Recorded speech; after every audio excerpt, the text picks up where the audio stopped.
The last thing you do before you start an engine is check your oil. You never want to start an engine without checking it. Unscrew this, clean it off,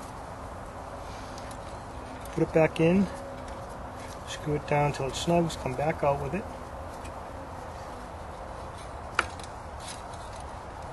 And you're going to look on the dipstick. You have a full mark with a line.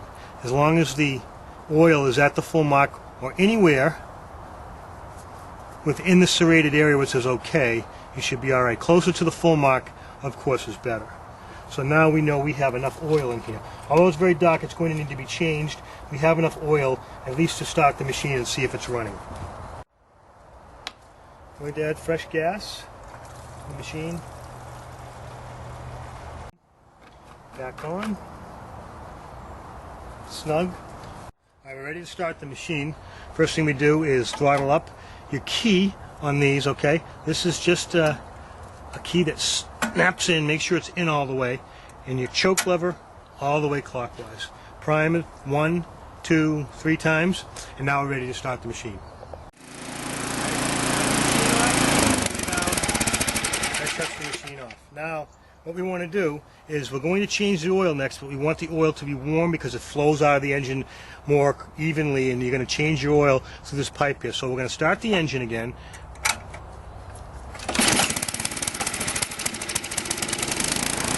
Now we're ready to change the oil. 5/8 box wrench on your drain plug here. I'm going to take this off.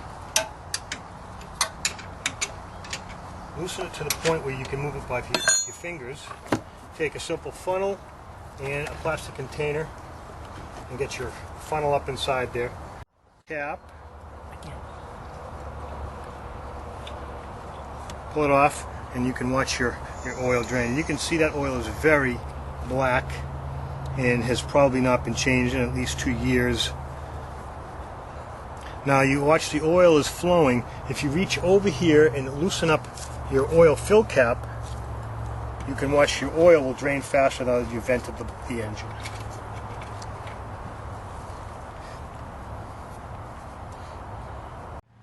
What we're going to do now is going to put the cap back on.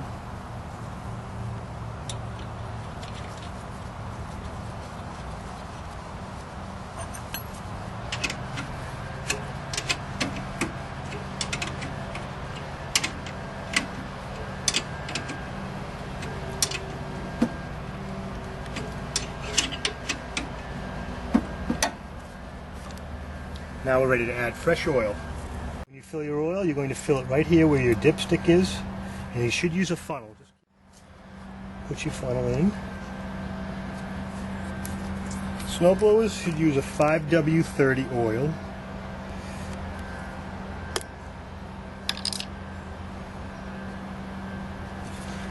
And a 5.5 engine should use approximately 10 ounces of oil from dry.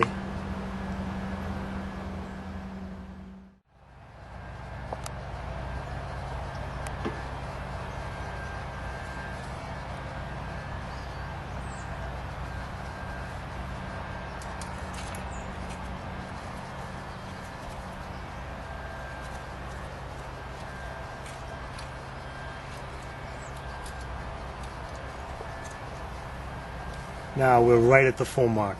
You're ready to go. The next thing we want to check is our belts. The way we do that is we unscrew here.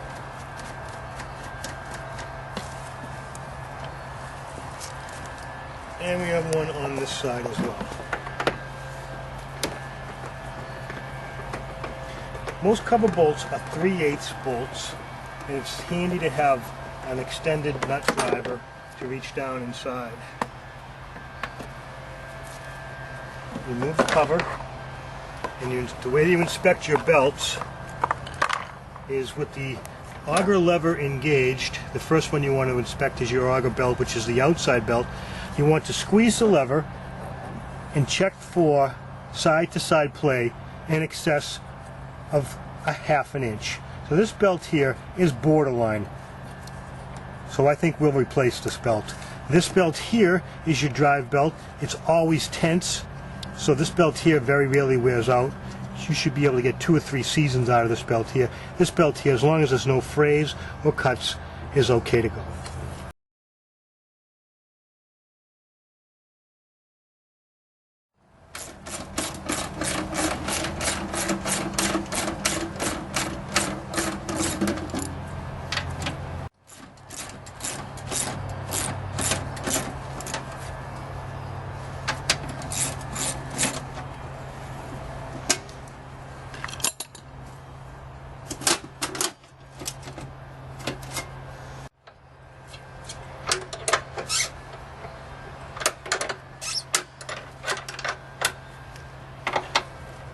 I gotta get another wrench.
This is how you adjust the auger belt tension. Auger belt tension bracket.